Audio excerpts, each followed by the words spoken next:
And I call to order this meeting of the Goose Creek CISD Board of Trustees. Before proceeding with tonight's agenda, I would like to remind everyone in attendance that the meeting is being recorded through audio and video technologies. At this time, I would ask that everybody please turn off all electrical devices. Thank you very much. Mr. Laredo, was this meeting properly posted? Yes, it was. And do we have a quorum? Yes, we do. Oh, definitely now. We have five. Thank you. Dr. Duarte, you may proceed with opening exercises. President Richard, school board members, Mr. O'Brien. The opening exercises for the March 20th, 2017 board meeting will be presented by students from Bonnie P. Hopper Primary School. We will begin the opening ceremonies with the prayer led by Janice Coffey. Everyone please rise.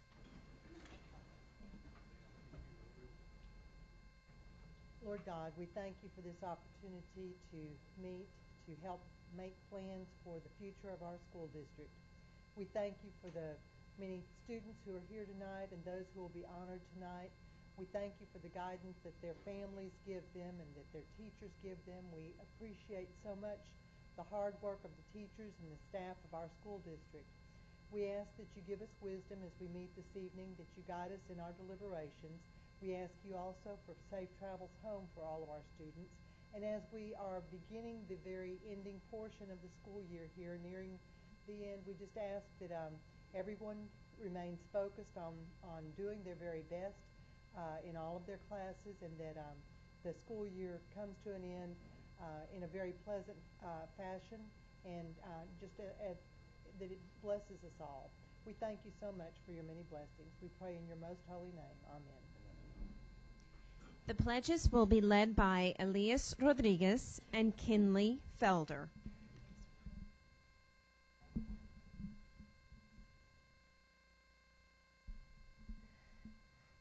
I pledge allegiance to the flag of the United States of America, to the republic for which it stands, one nation, under God, indivisible, liberty and justice for all.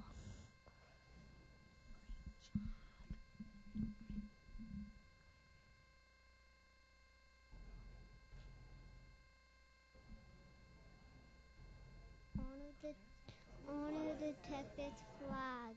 Pledge allegiance to the Texas, one state under God, one and indivisible. You may be seated. The following students will perform Shake My Maracas, Sing a Happy Song, and Rum Bada Dum Bum Bum.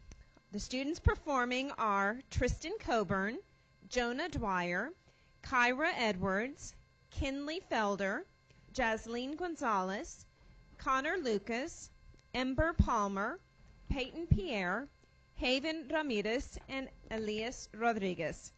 These students are under the direction of Sandy Bocox and their principal, Loretta Salazar. We've got assistant principal, Maria Rosas, and their FIC, Soledad Harding.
Great job, boys and girls. Thank you very much. Ms. Salazar, other administrators from Hopper, thank you for being here. Parents, would you stand up, please, so you can be recognized? Thank you for bringing your little ones out tonight.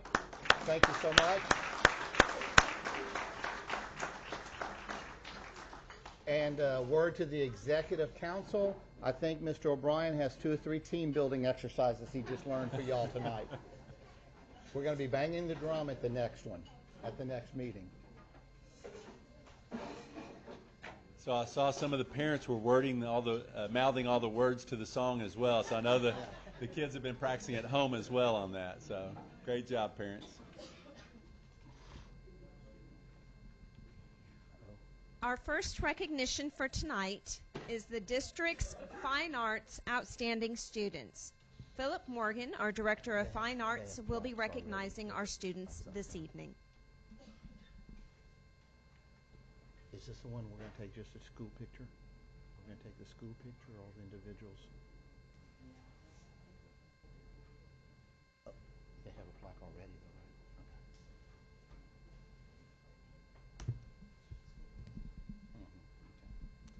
Okay. And thank you to our Board of Trustees for allowing Fine Arts to often be the fundamental entertainment at your board meetings. We appreciate that. And great job, Hopper and Ms. Bocox and our students. Wonderful work.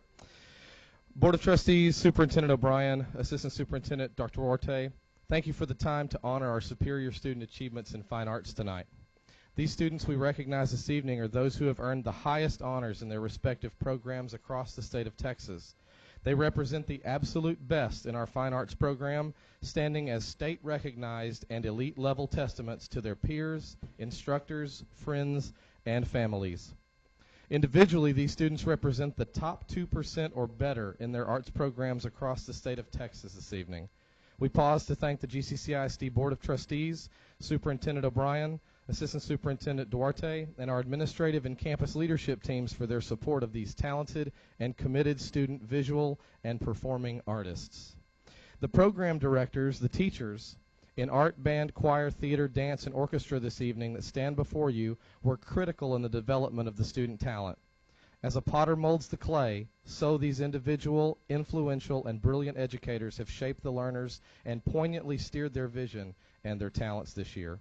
I am proud to serve as their director and more edified to see their growth as state-level artists.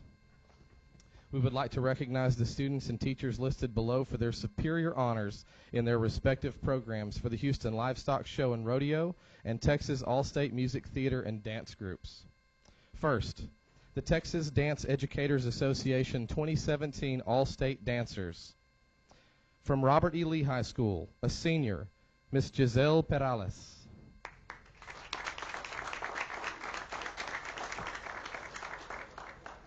Giselle is under the direction of Miss Alice Henriksen and Julia Collins at Robert E. Lee High School.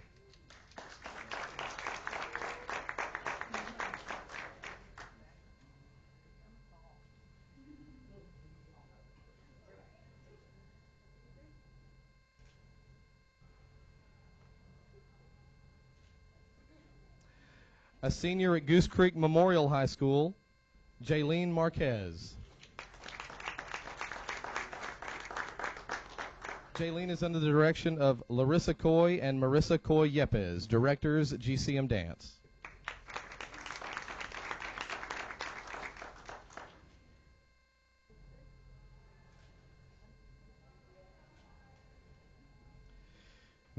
A 12th grader, Ross S. Sterling High School, Miss Leah Woods. Miss Woods is under the direction of Jamie Minyard and Anashe Partei, directors RSS Stars.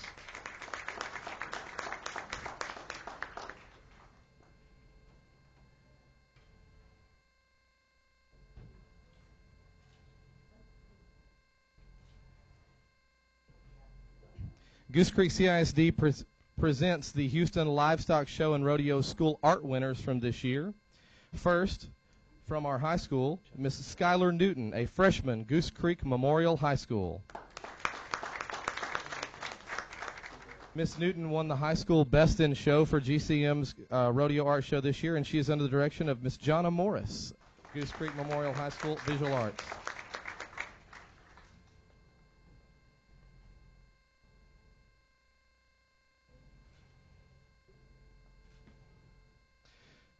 8th grader from Highlands Junior School, Vianney Trejo.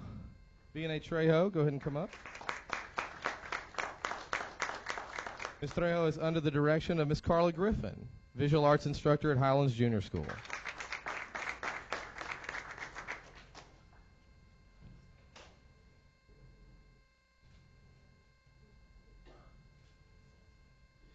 Next, we'll recognize our TMEA All-State Band members. We have 3 this year, 3 All-State Band members, 1 from each of our high schools.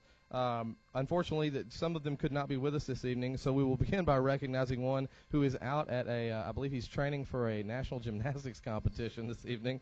That would be Trenton Carr from Goose Creek Memorial. Trenton is represented tonight in his 3rd time as an All-State TMEA band member and the 11th state chair in Texas 6A as a French horn player.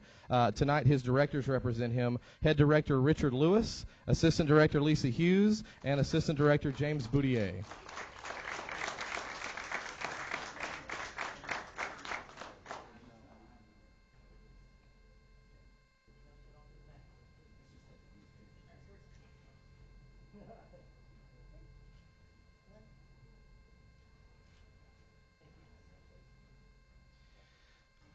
We will continue on to our Texas All-State Choir members at this time.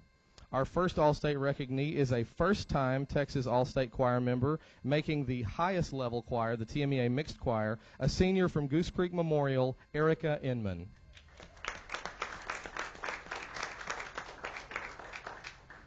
Joining Erica is a senior from Goose Creek Memorial, a 3-time All-State Choir member, this year making the TMEA Mixed Choir, Jaylon Douglas.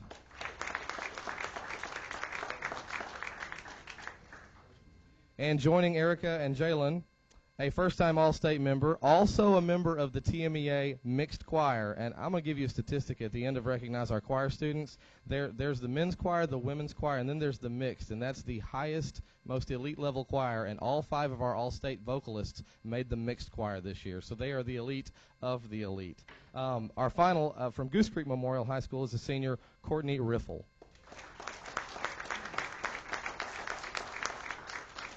Our superior TMEA All-State vocalists from Goose Creek Memorial are under the direction of Head Vocal Director Holly Llewellyn and Assistant Choir Director Miss Lauren Hilliard.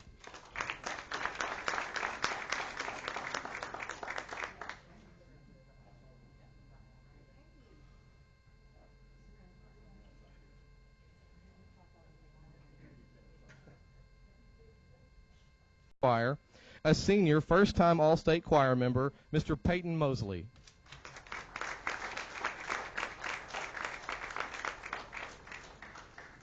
Joining Peyton on the All-State Mixed Choir is a 12th grader from Ross S. Sterling, a 2-time All-State Choir member, Miss Zoe Henderson.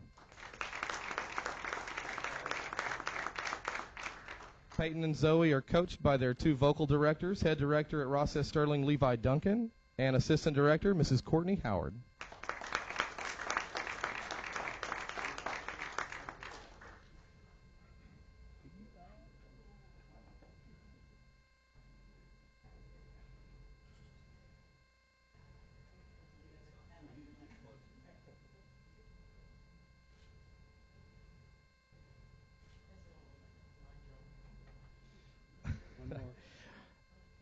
A 3-time member of the Texas Music Educators Association All-State Orchestra, and I'm pretty convinced that this gentleman probably would have made the All-State Choir had TMEA not made him choose, because he would have qualified probably for both. However, this is his 3rd qualification as an All-State Orchestra member, representing the 4th state chair in viola, Mr. Tomas De La Rosa, Ross S. Sterling.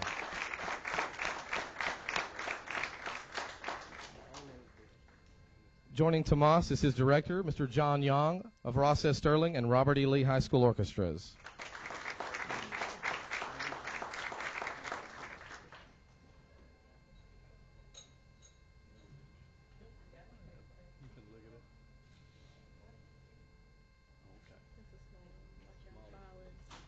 And finally, the Texas Educational Theater Association holds an all-state contest every year for playwrights.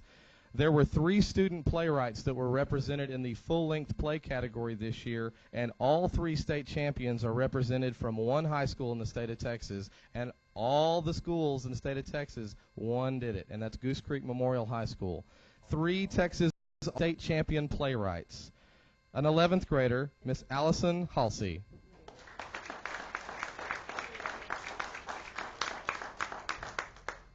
A junior, Goose Creek Memorial, Abby Boyd.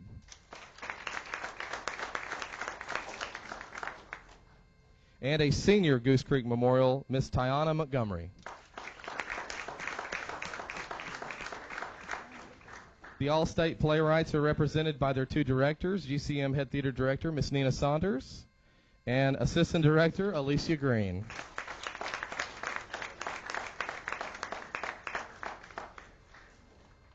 The TMEA All-State Playwrights had their plays actually produced at the Texas Educational Theater Association State Conference in Galveston this year by students from various colleges and universities across the state of Texas. Quite an honor.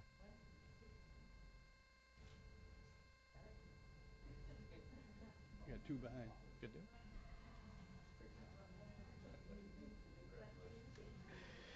Thank you all for your continued support of our GCC ISD District Fine Arts Programs Board, and we aim to make you proud. Thank you all so very much. Way to go.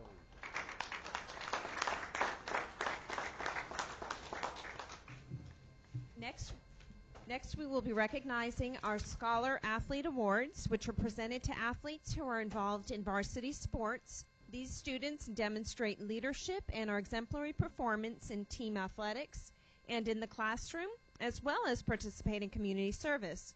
Coach Mulvaney will be recognizing our March Scholar athletes. Thank you, Dr. Duarte. President Richard, Board of Trustees, Mr. O'Brien, it's my honor and my privilege to talk about our March Scholar athletes. Our first Scholar athlete from Sterling High School is a baseball player, Cesar Prieto. Cesar, will you come on up?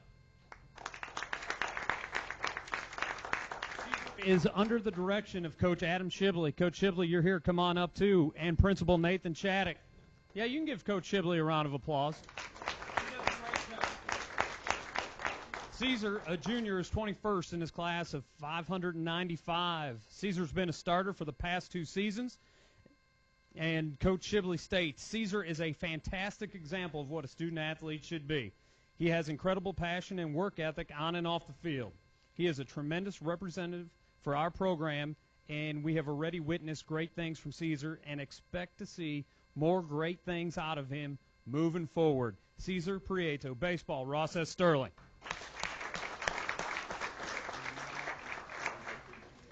Our second March Scholar athlete, Mariah Moyer, could not be here this evening due to a prior commitment, but we do have February's Scholar athlete who was playing a game against Caney Creek last month, and so I'll bring her up now. That's Alejandra Torres. Alejandra, come on up. Alejandra is under the direction of Coach Jason Riffey. Coach Riffey is here right now as well. We can give Coach Riffey a round of applause. And under Principal Dr. Joseph Farnsworth. Alejandra, a sophomore, is ranked 9th out of 413 students at Robert E. Lee. I heard she even moved on up in the last 6 weeks to 7th or 8th. Is that correct? 7th. Nice. All right, so Coach Riffey states that Alejandra has a great attitude, works hard, and wants feedback. She is the most unselfish player he has ever coached. Alejandra Torres, girls soccer, Robert E. Lee High School.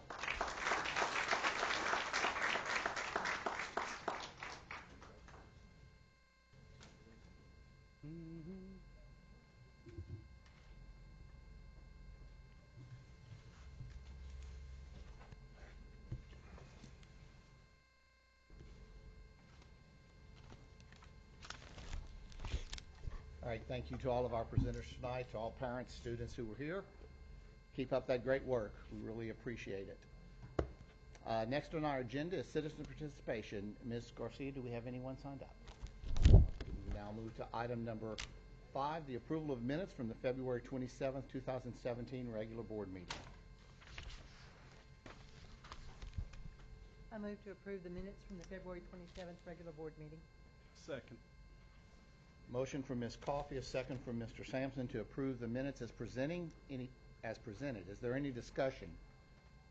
All in favor, please raise your right hand. Any opposed? Any abstaining? We have 3 in the affirmative, 2 abstaining, 2 absent. Do they have to be brought back? So they wouldn't, I have a quorum. I mean, a majority, thank you. we got a majority. Those here, okay, I'm sorry. I think we're good.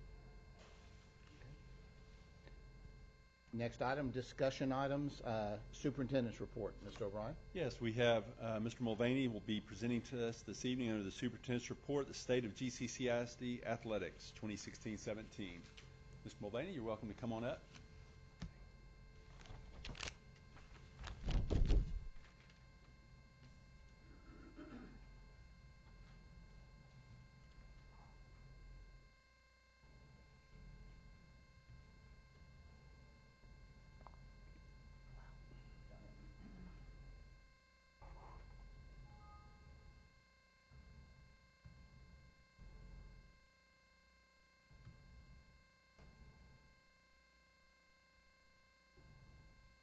Good evening, Board of Trustees, President Richard, Mr. O'Brien. It's my honor and privilege to speak to you again, twice in one evening. Today we're talking about the state of GCCISD athletics, which was an item that was asked for at a prior board meeting. These are the sports that Goose Creek Consolidated Independent School District offers, and as you can see, we offer a pretty healthy sports offering. When it comes to the high school offering, the only thing that the UIL also offers that we do not is wrestling, but everything else is covered. From a junior school perspective, we are one of the few school districts in the state that covers that many sports. Usually, most school districts cover football, volleyball, basketball, and track, but we also cover cross-country, tennis, and soccer, which puts us on the cutting edge of athletics. Lucky for us, we are in the North Channel Junior School District, and as you can see, we have an American Conference because it's a big school district, and we have the National Conference. We are in the National Conference with Barbers Hill, Crosby, and Dayton. We do cross over in some of our sports, specifically track, where we get to compete against the other schools in the American Conference. In the other sports, we used to have a crossover game, but once Barbers Hill added a second middle school, we haven't been afforded that luxury, so we've just played on that side of the conference. In tennis, in soccer, and in cross country, we don't compete against anybody outside of ourselves and Crosby. We added Crosby to our soccer league this year, so we get our kids an extra game without a bye week. So we're constantly trying to improve our junior schools selections and offerings. When you look at our high school alignment, this is 21-6A, which is where Ross S. Sterling and Goose Creek Memorial currently reside. And those are the schools that are in our district. As you can see, quality competition all the way around the board in every sport that we compete against. Our next realignment will be February 2018. However, we will take that snapshot in October 2017, and just depending how things play out, we may stay in the same UIL district or we may move. One thing that has happened over the last few realignments is we haven't been in the same district multiple years in a row, especially for Goose Creek Memorial. I don't believe they've ever been in the same district more than 2 years. Here's the unique one. Our 5A, Robert E. Lee High School, they are in 2 distinct UIL districts. They're in 22-5A for football, but 21-5A for all other sports. So you can see there's quite a bit of travel in all that, and also you can see that we have good competition all the way across the board in not only 22-5A, but 21-5A. Why is it that they're split up that way? what happened during the last snapshot, Livingston turned in faulty numbers, and they were labeled as 4A. When the UIL found out that they were actually 5A in number, they elevated them and put them in 22-5A. And one of the questions I had for the UIL is we have to pass through all of 21-5A to go play Livingston. And so they decided in every other sport outside of football, since football was set, we'll go ahead and put you in 21-5A, which has helped a little bit in our travel. Because when you look at Robert E. Lee going to Beaumont, you know, that's 60 miles is our closest trip. Where when you go to the school a little bit to the east and the two a little bit north, saves us a little bit transportation-wise. So part of the question was, what is Goose Creek's mission? And we've had a mission statement since, I apologize, let me go back there. We've had a mission statement from the jump, and it's, I'm not going to read it to you, but obviously we're here to supplement the educational process. You know, we talk about character education all the time. We talk about discipline, values, and experiences that you can't normally get within the classroom. That has always been the mission of GCC ISD Athletics, and I'm proud to say we continue to do that, where we try to create productive citizens. Part of that stems from moving our student athletes across the continuum from where they are to where they can be, not just athletically, but academically and socially. And how do we do that? It all starts with our head coaches of each individual sport. Goose Creek CISD hires the best quality head coaches we can get, and with that, they help promote our vision, which you've already seen, but we also break it down even into greater detail within each individual program, because each individual program is at different spots on the continuum. All right, and part of how we do that, like it says here, is our head coaches meetings and our end of season summary.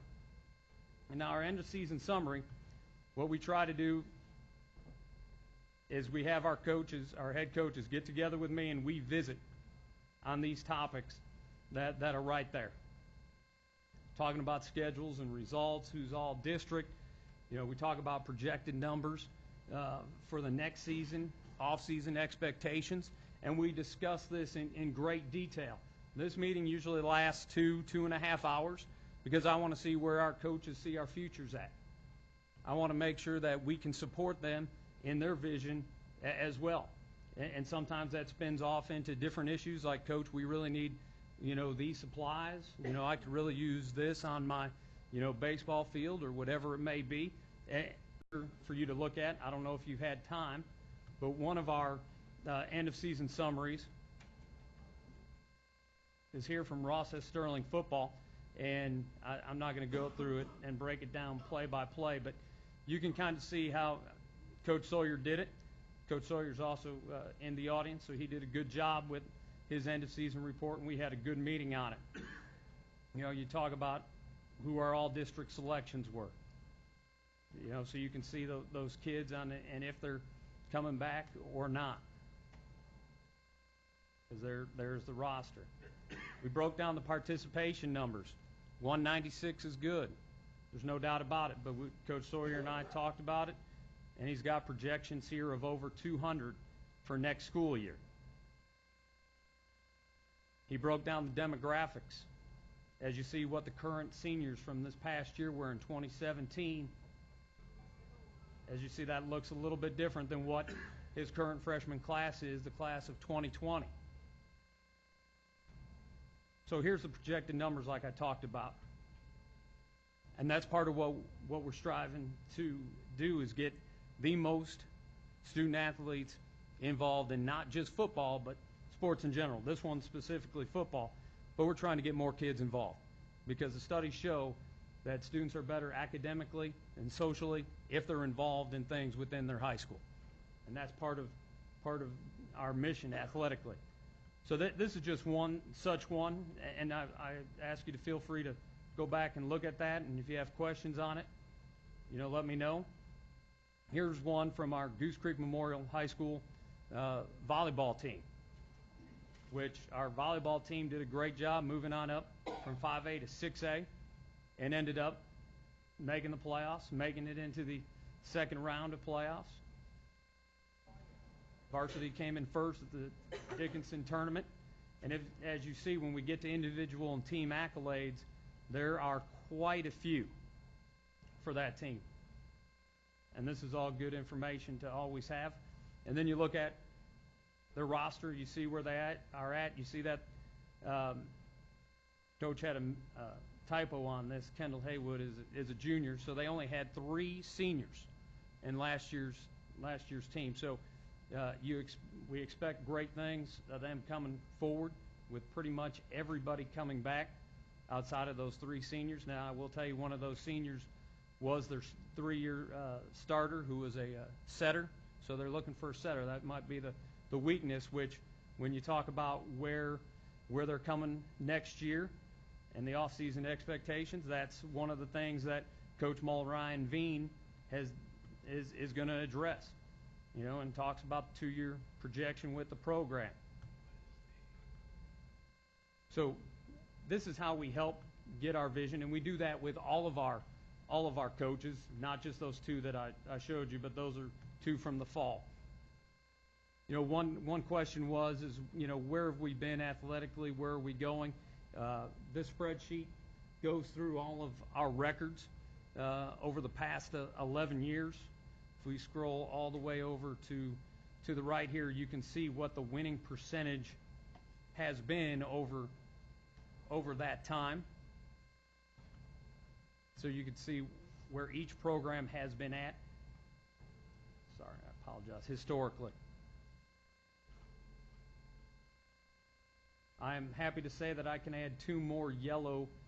Yellow is our playoff teams. I can add 2 more yellows down to Goose Creek Memorial boys and girls soccer. They will both be playing in the first round Friday night. The boys at home on campus at GCM Auxiliary Stadium, and the girls will be playing at Stallworth.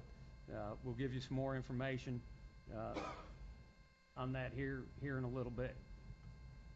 So that's just kind of an overview of what we do as coaches.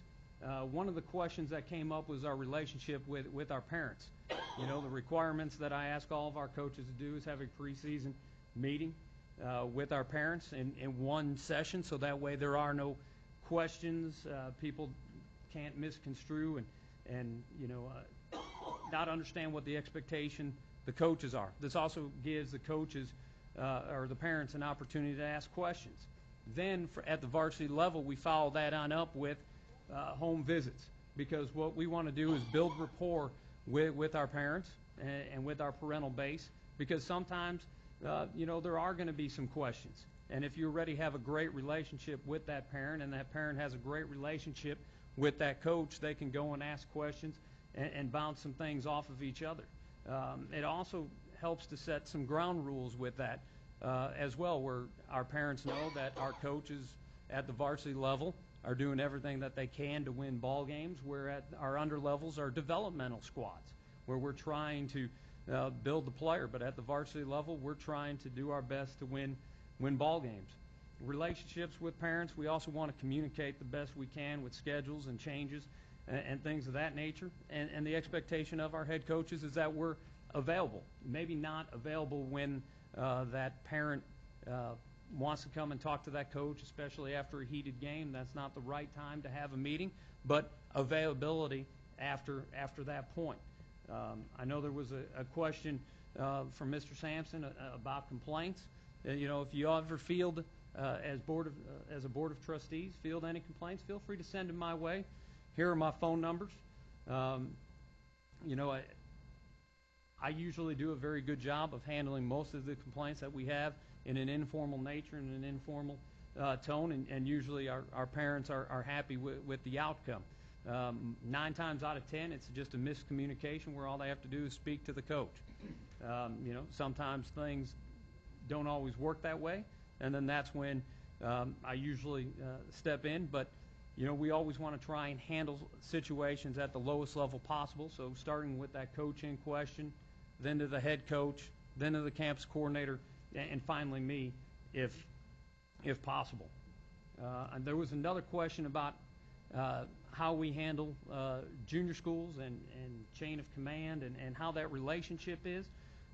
With our chain of command, it goes our junior school coaches to our high school head coach of each particular sport, and then our campus coordinator, and finally me as an athletic director. One thing that we've tried to do over the last 4+ years is try to have a vertical alignment athletically, where our junior school coaches are doing what our high school coaches are asking them to do. So that way our student athletes are running the same offenses, same defenses, same systems that they're going to run at the high school level. That's taken some time to work through, but we're getting there. So some of the other things that our high school coaches do, the requirements are we ask them to go visit the feeder schools. I also have Coach Wilkinson here this evening. He and his staff at Robert E. Lee do probably the best job in our district in getting to Horace Mann and Baytown Junior. They are there practically every day helping those coaches with their athletic period, trying to build athletes across the board, not just football players. All of our coaches do a great job of sharing the information with our junior school coaches, and so we've tried to tie all that in, because the directive is that our junior school coaches should be beholden to the high school coach. So that way those junior school coaches can learn and hopefully move them up within our system.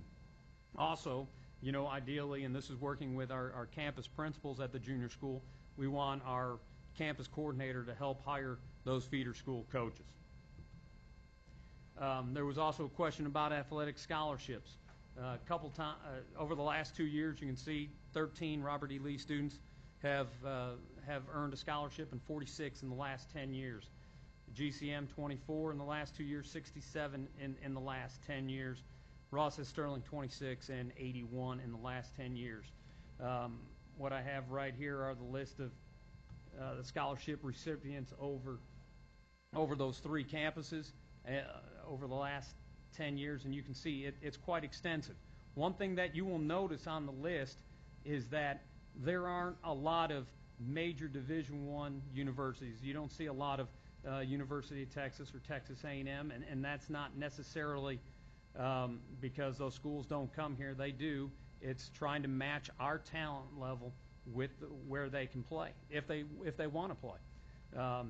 Sometimes our student athletes have to understand that they may think that they are a UT recruit, but in real, honestly, maybe they're only an HBU recruit, or maybe they need to go to Howard Payne University, and we try to help hook them up with the coaches over there. That's what our coaches try to do. Speaking of scholarship averages, just to kind of give you a perspective, NCAA statistics say 6%. Some other research I found said 2 to just under 2%. If you look at some of the things we've done over the last few years, I'll take GCM softball, for example. They have 4 seniors this year. 3 of them have scholarships for the upcoming year, so that's 75%, which is astronomical when you're considering 6% is about the average.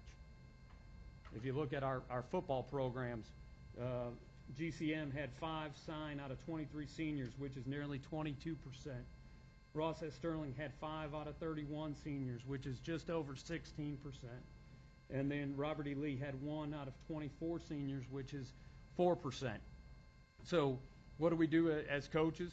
One of the things that we spend our district money on for all of our sports is huddle. And so one thing our players can do with the coach's help, and I apologize, I can't type and talk at the same time.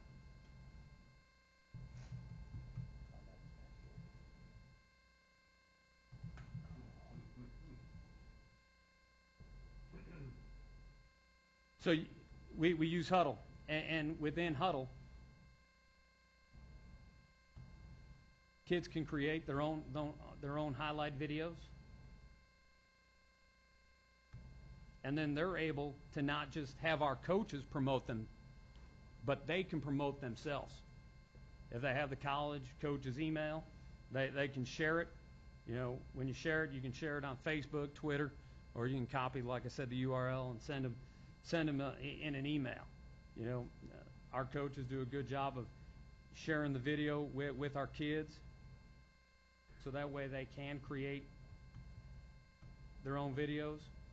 You know, here's the quarterback from Sterling this past year, and you can tell he's gone in here and created quite a few highlight videos for himself because of how he's labeled them. I'm not gonna play any particular one, but I just want to show you that they have the option just to go ahead and like I said before, share that with anybody. I apologize. Share that with anybody that they see fit. So that's one thing that our coaches do. Our coaches also do the same thing, and we promote through emails, calls, and visits. One thing that our coaches are very, very good at, especially within our own district, is if I know we have a great athlete at, let's say, Robert E. Lee, but yet a college recruiter comes to GCM or comes to Ross S. Sterling, we say, well, you better check out that kid over at Robert E. Lee. He's pretty darn good, and vice versa. One thing that we also have done, and this happened just a couple weeks back, was the Greater Houston Football Showcase, where all kids that have been unsigned at the February signing date get a chance to go to the Houston Texans Methodist Bubble and go through a combine. And this past year they had 79 different universities there. Now, most of them were Division II and NAIA schools, not the big ones like we talked about, but are looking for kids who have solid grades, who have solid character, and who look athletic. So that's something that we promote. Not that you can see our kids in there, but we do have kids in a number of these pictures. But that's for you to peruse at your own time. And like I said, we cultivate, you know, our relationships with college coaches when they come by. We send them emails, but ultimately it's still up to the college recruiter to say that our kid is worthy for whatever their needs are. And sometimes their needs are, hey, they may agree we have a great player, but they're not looking for an O-lineman. They're looking for a defensive back, and that sometimes happens. Then it's the same way with all of our sports. So we try to share the information the best we can, so that way we get our kids' names out there. And usually what happens in the recruiting circles is that if there is an athlete that they like but they can't sign because they don't have the need for it, they share it with their buddies at another college or university. So just by getting the word out, that's how we help and are ahead of the curve getting our kids scholarships. So that's pretty much what I have tonight in the way of just an overview of what we do athletically. So I'd like to turn it over to you. What questions do you have for me? You know, I got a question. Mr. Sampson, I know. I just was curious. You know, we talked about feeder patterns. That's what I called it because Mr. Duarte and everybody called feeder patterns. Yes, sir. With the schools, the junior schools, and their programs, I know that they're trying to run the same offense as what the intended high school the kids would go, but also how much involvement does the varsity or the high school have in off-season training, weights, you know, and you know, you're developing kids who are, say, 8th graders going to the 9th grade, but also 6th and 7th graders. How much involvement and how much knowledge of these types of things as far as weight training,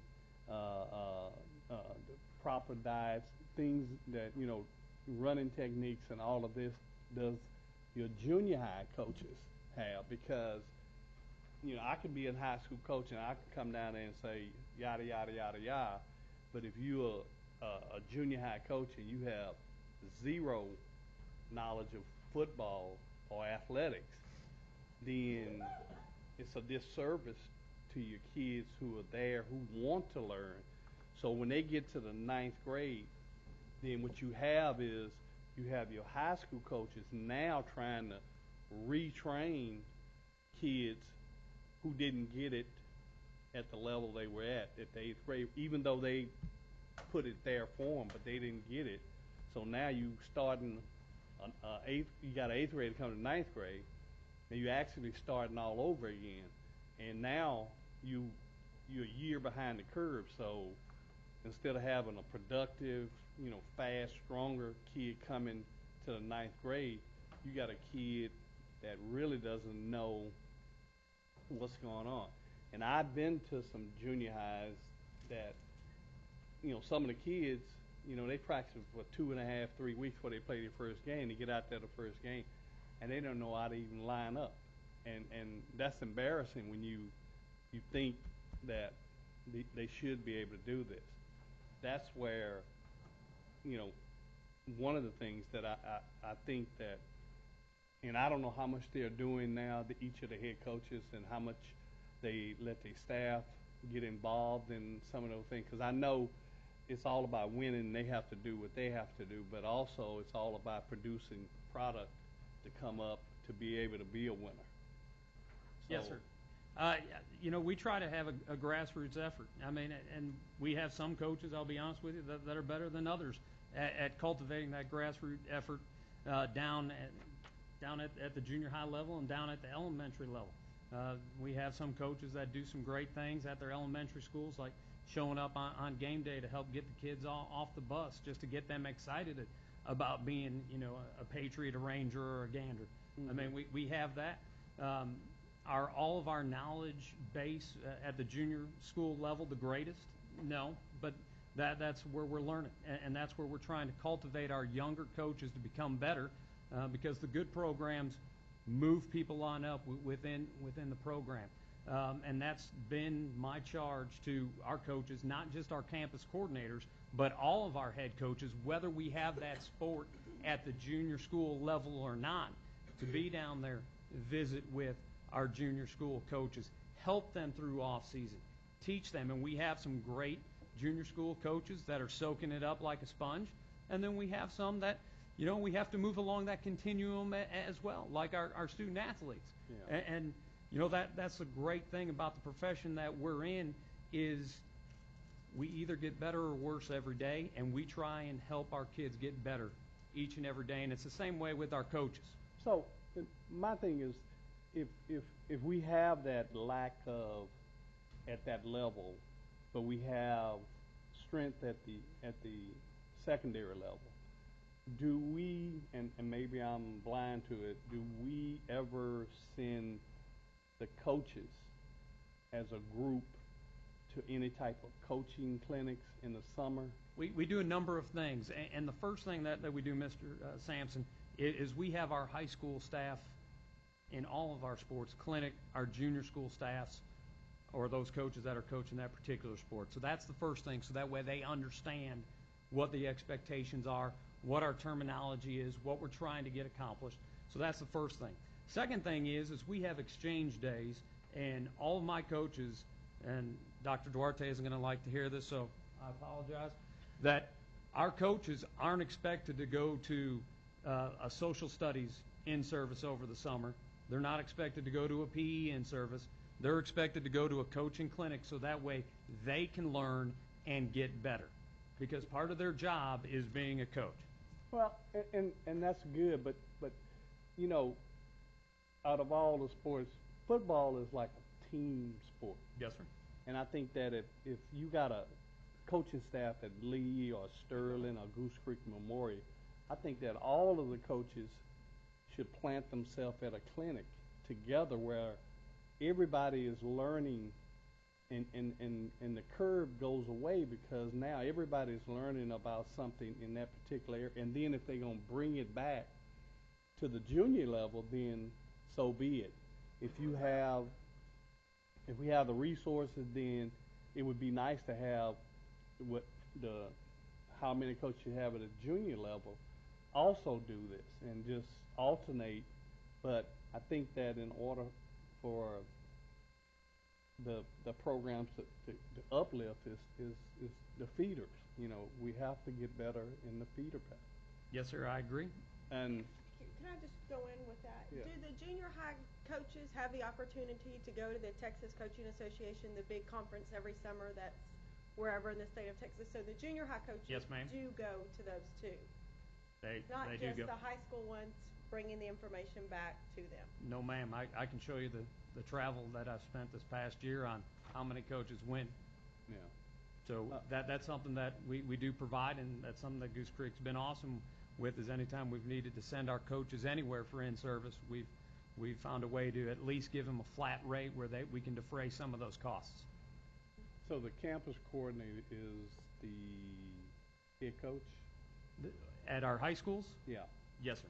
So he's Head football coach. He's also the campus coordinator for the different junior highs. That's correct. Okay. I put that on them. Yes, sir. Yeah. I mean, we have campus coordinators at our junior schools as well. Right. But they answer To for example, for Robert E. Lee, our coach at Horace Mann and our coach at Baytown Junior will report to Coach Wilkinson, and it's the same way for CBJ and Gentry for Coach Sawyer, and then Highlands is Coach Jones. Coach Jones's domain. So, one other question, this last one. Yes, sir. Like we was talking about complaints, and we were talking about parents, whether they right, wrong, or indifference. There has to be a situation where if they're meeting with parents, try to make a mutual respect, because I agree. I can understand on some end, some people go off or whatever, but don't dismiss what they're saying and what they're feeling at the time and say, well, I'm not going to worry about that, because we've had coaches like that. And it's a process. Like I said, we have some coaches that do that better than others, and I agree with you. But it's part of the growth process. Nobody here is perfect. You know, I keep on looking at my growth and what I need to do to keep moving the district forward. But I will tell you that usually once parents come to me, for the most part, we have the situation handled, because 9 times out of 10, like I said, it's a miscommunication. And you know, once you solve that and everybody understands where everybody's coming from, they may not always agree, but at least people understand. Yeah, because, you know, it turns kind of ugly, because I've seen too many kids leave this district and move to other districts because of somebody don't have a firewall between their brain and their mouth.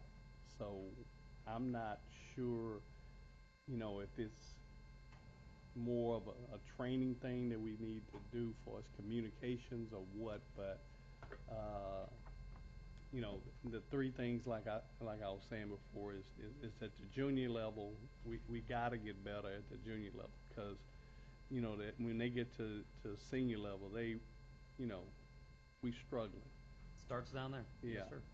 And you know, we have to have better communication at both levels with the kids as well as the adults, because the object of the game is to let them play, and the future object of the game is letting them get an education, but trying to push them anywhere you can that you possibly can put them, and giving the most effort to that kid, because he's giving you the most effort, so you should at least give him the most effort. And beyond that, I'll be honest with you, that's the difference between a good coach and a great coach. A Right. great coach cultivates that relationship and gets everything out of that student athlete. yeah. That's what a great coach does. A good coach doesn't. But I hate to say it, I would like to see staffs as a whole go to, you know, you got clinics all around us, you know, University of Houston, you got A&M, all these different schools, you can go to clinic, you know, coaching clinic. And it would be nice as a team, a staff, to go. That way all of y'all on the same, you know, same page. You know. And we try to do that the best we can as we juggle multiple sports, because some of our coaches don't just coach football. Right. They I have other understand. sports, and so they have to, Yeah. you know, take care of those kids as well. But we try to do that the best we can. In the summer one, which Mrs. Cockrell talked about, our THSCA Right. clinic, we certainly send all of our coaches there. Okay. I'm good. Anybody else? Thank you, Coach. Thank you for your time. Thank you, Coach Thank Mulvaney. you. Appreciate it. Our other superintendent's report this evening is coming from Dr. Duarte regarding 2018-19 school start times discussion. Mr. Walshai is going to join her. He sure looks like a proud papa tonight. Tired one too. Grand champion, that's all. Pictures are coming out. Grand champion dad. Don't dare me to take my camera up.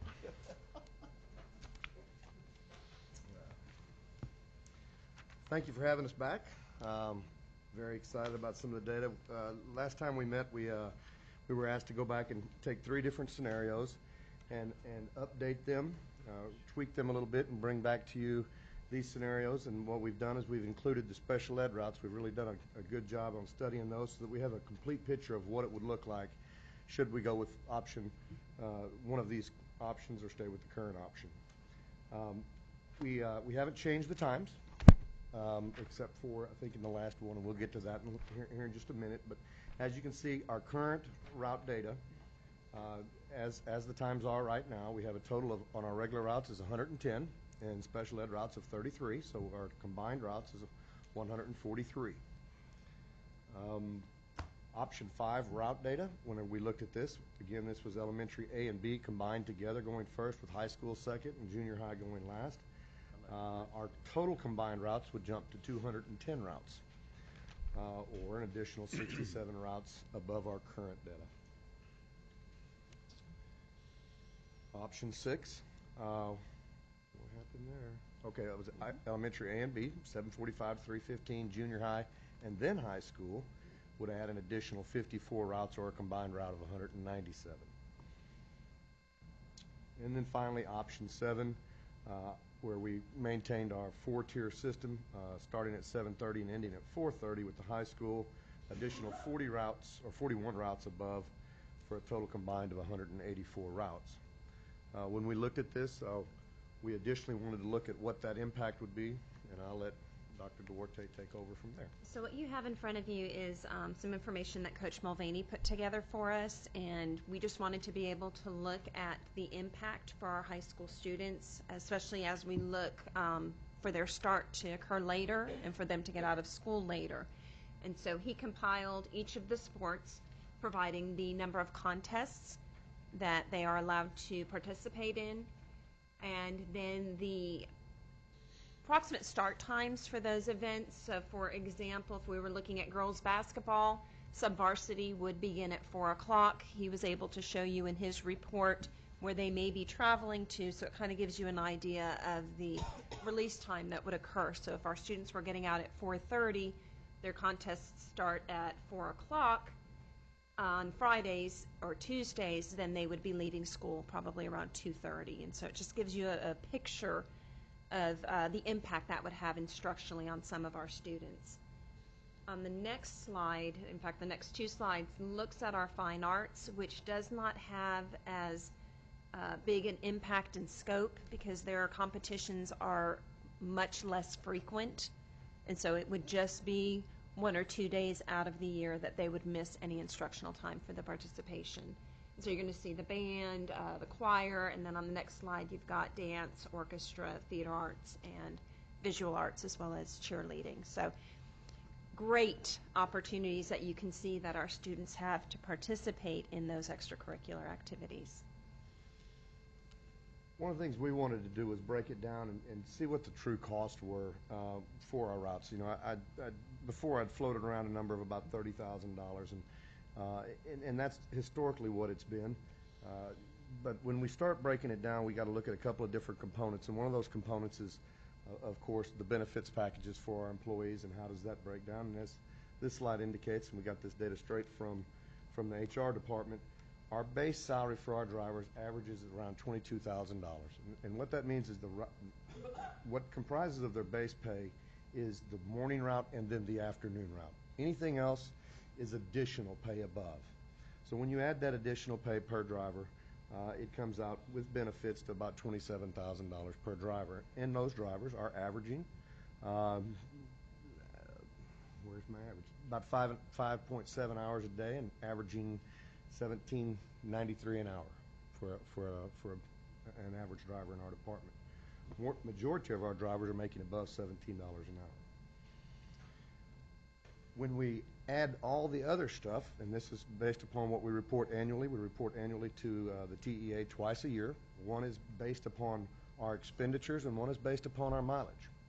And the way that the state looks at it is, on the first part of it, the top part area in the blue is based upon routes. And so the way the state reimburses school districts in the state of Texas, and this hasn't changed since 1980-something, and the rate hasn't changed in the last 15 years, is they go by what's called linear density.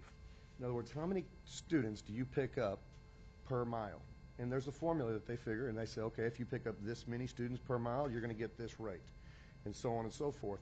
So they really reward districts by paying them more per mile, the more efficient they are. So a district that's very densely populated will get a higher rate because they're obviously very efficient. A district in our nature is over 250 square miles. It's very difficult to be that densely populated, so we capitalize on those very dense areas, just like we do. But those longer routes, of course, we may or may not be at our peak level across the board. So when we add in when we add in our salaries and our reimbursement rate from the state, our average reimbursement rate is about $1,200 or $12,000, and that comes out. So our average route expenditure to the GCCISD tax base is around $30,000, $500. So that's kind of how we figured that, and that's pretty much historically been the case in our district for the last 6 years that I'm aware of. And when we take all of that information into consideration, with the additional routes and with the additional drivers and how much it costs per route, you can see right there, side-by-side comparison, what it's going to cost per year for any one of the three options that have been selected. With the addition of purchasing, in the first example, 67 buses, that's going to be based upon next year's budget, because we'll have to order them at least 180 days in advance. So we would order around Christmas time, or a little bit before, 6.9 million all the way down to 4.2 for those additional buses. That's for the 6, 7, and 5, right? Correct. Yes. So Route 1, the original one we have right now, we're good to go there. It cost us about $30,000 per route. Now, when we go and add that to that, our route, because our linear density, our reimbursement rate won't change. We're still picking up the same number of students. It'll actually probably decrease a little bit, so that's why those numbers change the more routes we add. We average it across all the routes. So so for option 5, our annual budget impact would be about 2.2 million, and then option 6, 1.8, and then option 7, 1.3. And then the corresponding blue box corresponds to the number of buses that we would need to purchase in that calendar year to meet those needs. The other aspect that we have that I can't put a number on is the human capital. Adding additional drivers, it's unique ways of how to recruit and retain, and that would be a process that we would also have to undergo this next year should we take on one of these options. And it's exciting, it's different, and we're up for the challenge. We want to do what's right by the students. There's, I think that's it. So, questions? Go back to the slide near the beginning that showed all 4 options with their start times. I don't think I have. Side by side, go down to the one with the costs. Yeah, I would have to go to the side by side. Let me go back. Well, then you could just go slowly through this, and I could look real quickly. So there's option 1. Of course, that's the current times. Okay. Okay. yeah, for the week. Option 2, we went from 7:45 for elementary A and B to 3:14 or 3:15. High school would be 8:15 to 3:45, and then junior high 8:45 to 4:15. Option 6, 7:45 to 3:15, 8:15, 3:45. Basically the same, just flip-flopping high school and junior high. And then option 7, we maintained our 4-tier with elementary A, elementary B, junior high, and then high school. And I think the side-by-side does not have the time zone. That's fine. So I apologize. I got it. Weren't we trying to, wasn't it something said about trying to make sure that if you had the high schoolers getting home, that way the elementary, if they got elementary kids in the house, that they would be able to be that babysitter? That's why we do what we do now. Well, that's what I'm saying. That's what I'm saying. Right. If you want the high school students home before the elementary, you have to start high school before elementary. Right. That's what we currently do. Yeah. And that's So all of the options, any changes, you'll lose that Right. part of the equation. The high schoolers will not be home under any of the proposed changes. Would the high schoolers be home in time to be there for their younger siblings? Yeah. That's The alternate to that is in the morning. I mean, right now, for example, some of the kids are going to school and it's still not all the way light. Yeah. So I mean, that you could, But the daylight argument saving works time. the other way around too, Yeah. where kids are able to take their little brothers and sisters to elementary school and get on the bus and go to high school. And in the afternoon, at least, I mean, if that's the case, they're going to be going either to school by themselves or coming home by themselves. If that's the case the other way around, at least there's some daylight they can take advantage of. In the morning right now is with daylight saving time change, and it's dark for any student, no matter what. I think in general, the parent's able to assist in the morning time, but they may be off to work in the afternoon is what the variable is there. In some cases, not all cases. Do we know, and I know it varies, and particularly even varies morning to afternoon, do we know what percentage of our students ride the bus? And I mean, you could even tell me, this is the morning percentage, this is the afternoon percentage. Do we have any idea? I could certainly get that broken down for you. We do state counts, and we certainly do every Wednesday. I don't have that off the top of my head, so I'd be afraid to actually give you. At one point in time, we were doing well over 60% of our students that would ride. Yeah, there we go, right there. Thank you. You're welcome.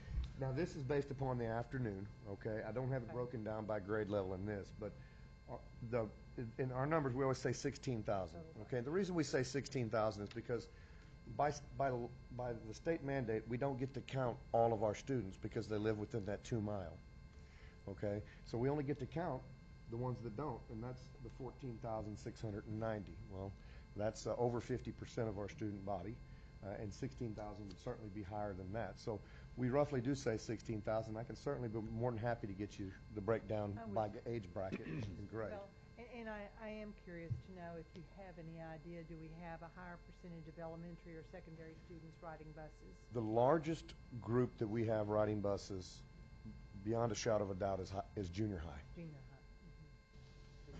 That's where the majority of our students ride. I say the majority, that's the largest subpopulation that we have riding. Okay. And the reason for that would be many parents do drop-offs for children in the morning Correct. on their way to work. Correct. For the elementary. For the elementary, and then you also have high school student drivers as well, although not as many as we would like to believe, but we do. And then there's also more activities for high school students after school as well as before school and opportunities. Well, we only have 5 junior highs, so they're located further distance versus our elementaries. Correct. Can I ask a question? Depending on what happens with the possible rezoning of the high schools, how big of a part would that play on, because you're going to have to look at routes then, but I mean, I feel like we're doing something before something else on some level, because I can tell our you, numbers I don't think would be aren't going to be as accurate depending on the rezoning. we've looked at that, although not as much as we've looked at this, and it would be, comparatively, it would be minimal, okay? It might add 1 or 2, 3 routes tops, certainly, and what I mean by routes, I would mean runs at the high school level, because it really wouldn't affect the junior high or the high school, junior high or elementary, but it certainly may affect the high school. Just depends on which pop units got moved, of course, and where they split, and whether or not that was in the middle of, whether that was a bus load or not. So we can do some things. Some things we can do pretty good, but you know, But it'd be minimal. it would be minimal, Okay. I would say. And what we're looking at here is not for this current, the upcoming school year, but the one after that. Right. Okay. Yeah, it would be too late to get those buses right now, I'm afraid to say.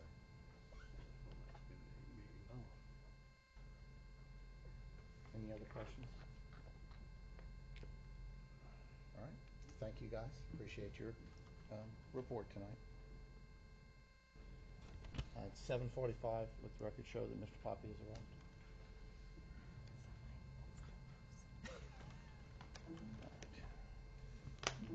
Get our computers back online here. All right. Okay, next item on the agenda, we move to action items, consideration of consent agenda. Mr. O'Brien? For consent agenda this evening, we have action item 7A1, Hybrid Professional Learning Communities, PLC conference conducted by Solution Tree.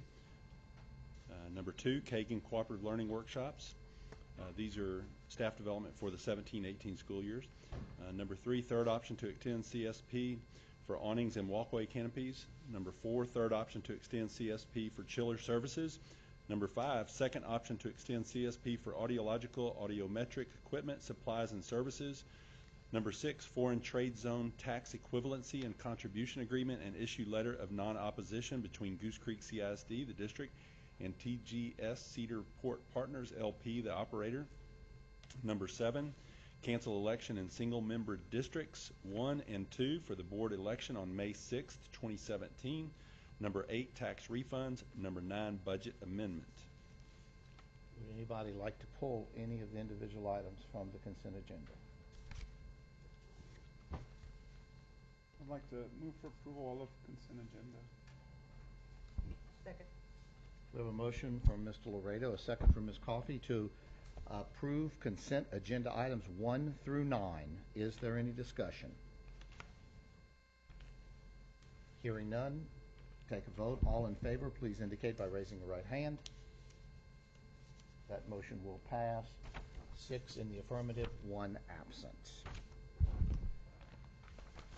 Next action item B, future board agenda items, board training, board meetings. Does anybody on the board have any items for future agenda consideration?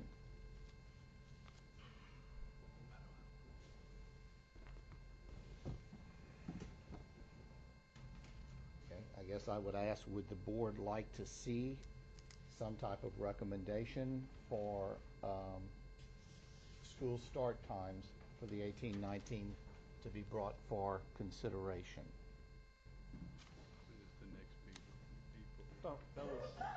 I'd like to see it. I don't know if it needs to be done in the next 90 days or anything. Well, okay. That's, I mean, Yeah, I mean, so I'm talking about a month, within a month. Does anybody want to see a recommendation for action within a month on school start Well, I times? guess if we have to purchase buses, then we need to get that into the budget prior to a budget vote. Is that correct? That would be correct. So we would need to, if we were going to go that route, we would need to put it on We the need a agenda decision before the Right. budget would be brought forward to it in May, so that's running pretty close. if the buses are bought out of general fund. Okay. Capital process, but I don't know what you think. All right. Future board trainings. Does anyone have any requests for board trainings? I know some of you are going to be getting much training in the next week, I believe. Okay. Doing the national convention. And any comments on any future board meeting dates that have been set over the next couple of Are we months? still meeting April 3rd? Yes. Yes. Strategic planning workshop, is that what that is? Hmm? The strategic planning workshop, is that April 3rd? April 3rd is the planning workshop, yes. And going back, just to clarify, did you go ahead and put on the agenda, a future board agenda item to look at the school start time then? Or no? Well, I asked, do you want it brought back as a discussion or an agenda item? And I think it should be brought back as an agenda item. Okay. Okay. So we're okay on board meetings. Okay. All right. We now need to adjourn into closed meeting. The board will now recess into closed session pursuant to the following sections of the Texas Open Meetings Act, Texas Government Code Sections 551.071, 551.072, 551.073, 551.074, 551.075, 551.076, 551.082, 551.083, 551.084, and 551.087. No action will be taken while the board is in closed meeting. No action was taken while the board was in closed session. We move on now to action item E, consideration of personnel. Mr. O'Brien?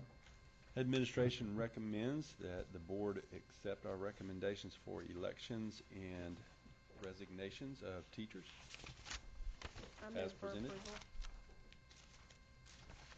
Second. We have a motion from Ms. Cockrell, a second from Ms. Coffey to approve elections, resignations, and retirements as presented. Any discussion? All in favor, please raise a hand. Motion carries 6 in the affirmative, 1 absent. We have administrative election recommendation of Gabriela Castro as a LSSP, licensed specialist in school psychology. We have administrative election for a diagnostician of Elsa Izquierdo and Kimberly Chaddick. Move for approval. Second. Motion from Ms. Cockrell, second from Ms. Laredo to approve the elections of Gabriela Castro as an LSSP,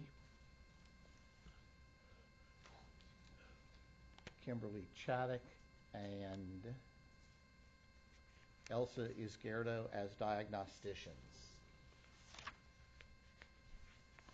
Any discussion? All in favor, please signify by raising a hand. 6 in the affirmative, 1 absent. Okay. Item number 8, adjournment. One thing, I have one question, real quick. I had a question earlier, I should have asked it. Someone was asking me about district auction, where they auction off different items. Is there one for Goose Creek, or is it kind of put in a pool? Yes, sir. It's on website. District auctions are listed on our website. Okay. I was told to go to the Yes. website. Item 8, adjournment. I move that we adjourn. Second. Have a motion from Ms. Coffey, a second from Mr. Poppy to adjourn. Any discussion? All in favor, raise your hand. 6 in favor. We're adjourned at 8:48.